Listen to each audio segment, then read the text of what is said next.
Attack on Titan. You know it. I know it. If you have not heard of it, then what are you doing watching this video? Go away and go watch Attack on Titan, then come back and watch this video, because there are going to be some spoilers. Anyways, Attack on Titan has forever been ruined in my mind, mainly as a result of the Studio Mappa adaptation, which is weird because, personally, I love Studio Mappa, and I want to preface this video by saying that. I love Studio Mappa. They've given me so much of my favorite anime. They've given me, Jujutsu Kaisen, they've given me Chainsaw Man, and they're just continuing to give me really amazing anime. But for some reason, they just could not make it work when it comes to Attack on Titan, which breaks my heart, because Attack on Titan is one of those shows that got me into anime. So it's really one of the OGs for me. And I just want to unpack those feelings, over the next 10, 15 minutes, however long this video ends up being. So stick around and let's get into it. So to do this topic justice, we're going to have to rewind the clock all the way back to 2013, when Vine was still a thing, when Club Penguin was still around, when people were still eating Tide Pods and wrangling dinosaurs, or whatever the frick it was people were doing back in 2013. I don't know, I was like 10 at the time. I was probably eating Tide Pods along with everyone. Anyways, out of the darkness, out of the chaos, a single organized being of structure and single IP arose among the rest. And of course that was the anime known as Attack on Titan. And it took the world by an ever-loving shitstorm. Everyone was into this shit. Now, I don't know because I wasn't around, but apparently it was freaking wild. And why wouldn't it be? Attack on Titan is one of those properties that has everything you could possibly want in an anime. We have the angsty teen who has to overcome his fears to become strong with hidden secret powers. We have the female best friend who he's known from childhood, who injects some quasi-semi-romantic undertones into the relationship. It's like, is she into him? Is she not? I don't know. Of course, there's the swooshy, slashy, whippity split, web-slinging action type of fights. There's the rock'em sock'em robots, pow pow pow types of fights. And of course, there's Levi Ackerman.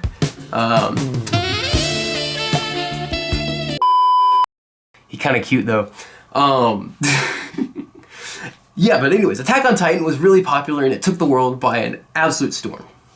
Right, so looking back on Attack on Titan, from sort of the story-wise, it's hard to even imagine why it blew up in the first place, which is weird because people consider Attack on Titan as having a really great story. Like, really? Look back and really think about Season 1 of Attack on Titan, because if you think about it really hard, there's kind of not much there. It's very stereotypical, generic shonen stuff. You know, you have the main character whose parent is killed right in front of them. His dad up and dips to the milk store, never to return. He basically goes AFK for a couple rounds, right? There's sort of an endless montage of training arcs of I must get better, I must get stronger. And then he sort of has these mysterious powers residing within himself. They're all very stereotypical shonen things. I could name like 6 shonen, like My Hero Academia, Neon Genesis Evangelion, Hunter x Hunter, all of these anime that have all of these tropes thrown into them, right? There's no clear reason why Attack on Titan should have stood out, if not for Studio Wit. I personally think without Studio Wit injecting their own personality into the anime, it never would have gotten off the ground. I mean, think about it. You want to tell me watching those Levi super swirly, whirly, twiggly, wiggly, sort of double slash 3D motion track shots that you're watching it for anything else? I'm going to be honest. I watched Season 1, and I was purely watching it for that Levi Ackerman, twirly, twisty, 3D slashy, super mega awesome animation, because it's there, and it's really what draws me in. It's kind of like when I'm dating a girl, you know? I see her, like, good looks, and then I go for the personality, you know what I'm saying? That's what Attack on Titan Season 1 was for me. I was really only watching it because it looked amazing. Now, it went on to mature, as I'm going to talk about here in a second, but keep that in mind. Studio Wit made Attack on Titan what it was. So as Season 1 of the anime starts to end and Season 2 and 3 start to kick in, the viewers begin to get the idea that there's something bigger going on than zombie mecha gives other zombie mecha a big sock in the face, right? There's something deeper, and the world begins to sort of open up and expand more. You start to get a glimpse at more of the political influences going on in the world, and characters begin to be foiled off of one another, and opposing viewpoints are brought up, and ideals begin to drop out of it like hot butter. I don't know, it's become something much deeper than the initial shonen take that the story started with, And it really becomes a masterpiece, particularly as we move into season 3. Now at this point, the show has essentially become a full-fledged political war epic. And it allows the show to ask some really interesting and important questions that don't get asked all that frequently. Like, does power always beget corruption? Is it okay to sacrifice the lives of few to save the lives of many? Does individual sacrifice even mean anything? Why am I so aroused right now? Is it because of Levi Ackerman? Or is it because of Mikasa Ackerman? I don't even know anymore, they're both so sexy. At the same time that you have all of this just amazing storytelling going on in the background, Studio Wit has not dropped the ball 1 inch in terms of the animation. In fact, if anything, they've raised it. They've raised the stakes in terms of their animation. You're still getting these amazing rock'em sock'em robot action fights between the Titans. You're still getting the Levi twirly whirly 3D animation following like track shots where he does a spinny slash and blood squirts everywhere and it's really beautiful, right? You're still getting all of that sort of hype within this political war epic. And it's something I don't know if there's any precedent for, where you have amazing animation, amazing like characters, like amazing story, all sort of matured into one like entity. Attack on Titan seasons like 2 and 3 are unique in that for me, and I don't know anything else that can quite give me that feeling. By the time season 3 ended, Attack on Titan had essentially become the most popular anime in the West. It was doing massive numbers, making big sales. It was basically a no-brainer that season 4 was going to be confirmed soon. So whenever it came out that Studio Wit had dropped Attack on Titan, it kind of blew everyone's minds because it's almost a no-brainer that season 4 would come out, right? Wrong. So essentially, in Japan, when an anime is produced, or whenever an anime is sort of pitched, it goes to a production committee, and the production committee then sort of takes the funding and they give it to the animation studio to animate it, right? The problem is, anime studios are very abused because the production committee holds all the power and they basically make all the profit. So production studios are basically done on, or anime production is done on like a contractual basis. So you just get XYZ amount of money to make an anime, and if it goes over budget, oh well, that's on you. And you don't get any more money really to make it, and you don't really see any of the profit from it. So it's a really shitty situation for the anime studio. And Studio Wit, they picked up Attack on Titan when they were really small. It helped them get a whole lot of, I guess, visibility in the anime world, but they haven't been turning a profit on this stuff since season 1. Basically, seasons 2 and 3 went way over schedule and way over budget, and Studio Wit really took a massive hit because of it. So by the time season 4 was ready to roll around, Studio Wit was done with it. They weren't going to do anything else with it because they've already spent so much time, so much money on it, and they really hadn't seen a lot of profit. And if you look at Studio Wit now, they're doing, Spy Family. They did Cabaneri. They've done a whole bunch of other massive projects on their own to make a lot of money, and they're really doing well. Unfortunately, Attack on Titan was put in production limbo. After Studio Wit drops Attack on Titan like it's hot diarrhea, the production committee can, I presumably, only think, oh shit, we've got to find somebody to animate our work now that Mappa is no longer our little bitch that we can get to do whatever we want for us. So they begin the search, and they have this weird arbitrary release date that they want, okay, in 1 year time we want to be releasing the next season, right? Really bizarre release schedule, but whatever. They can't find anyone to do it. They go to like 12 different animation studios, and they get turned down by every single one. Until finally, they sort of go to Mappa, which has, if you don't know, Mappa has literally every single major anime production sort of in its like grasp for the next 5 years. And so Mappa's like, another one, and like grabs Attack on Titan under his belt too, agreeing to the production committee's arbitrary 1 year release schedule.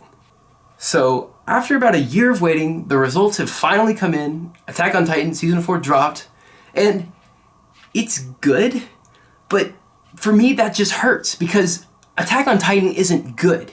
Attack on Titan is amazing. Essentially what I mean by that is, the story is still amazing. The story is a 10 out of 10 because, you know, in the time that Mappa took over, the manga didn't just dry up and shrivel away. The manga is still fire and it's still been going on. It's just everything else just didn't come together for Mappa. in order to meet the usurious production schedule that the production committee put Mappa under, they essentially had to resort to doing two things.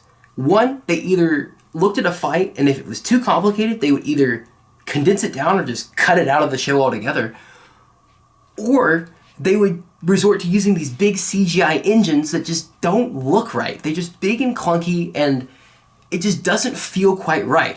Like, for an example, for the scouts, it's literally just like, you see the scouts just, they're just like zoomed by the screen like linear. Like, I'm literally gonna edit some scouts zooming across the screen in Mappa Attack on Titan fashion, and it's gonna look just like the show. It just with like maybe some particle effects going on behind them, because it's literally just like the characters are just moving. It's like a still of the character just moving across the screen. No change in size, nothing. It's very just bland and boring. And it's a huge step down from what Studio Wit did. And I understand why Mappa did it, because they have a huge, burden on their back, and I don't even fault them for it, because they don't have anything to do. It's not their fault, right?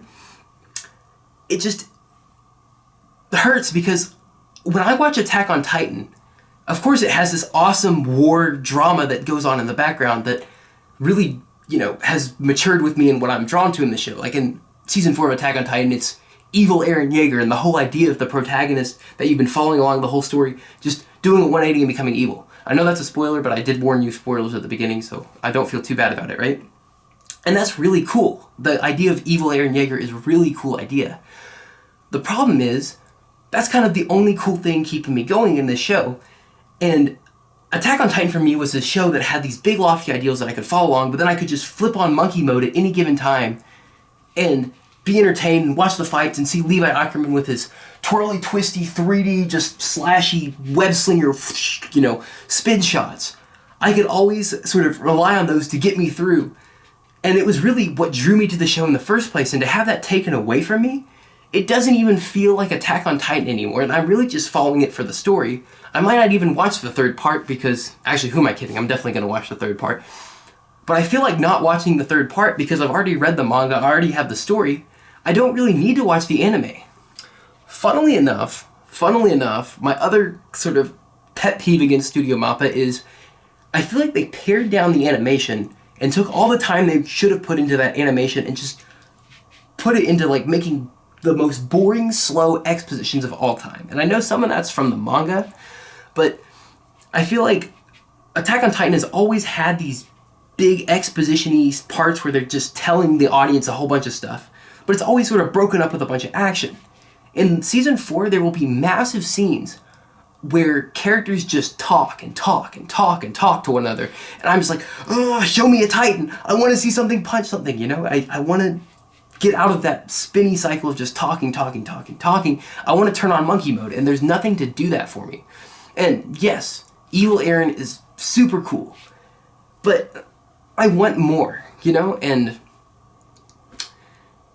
it's just kind of boring, a lot of it. Again, it's still a good show, and it is a good story, and I don't fault Mappa for what happened, but it's just not the same. And I think that's why I'm saying Studio Mappa ruined Attack on Titan for me. What I really should say is the production committee that changed from Studio Wit to, Studio Mappa ruined Attack on Titan for me, because there was no way, looking at it now, there was no way Attack on Titan was ever going to be the same through the Switch.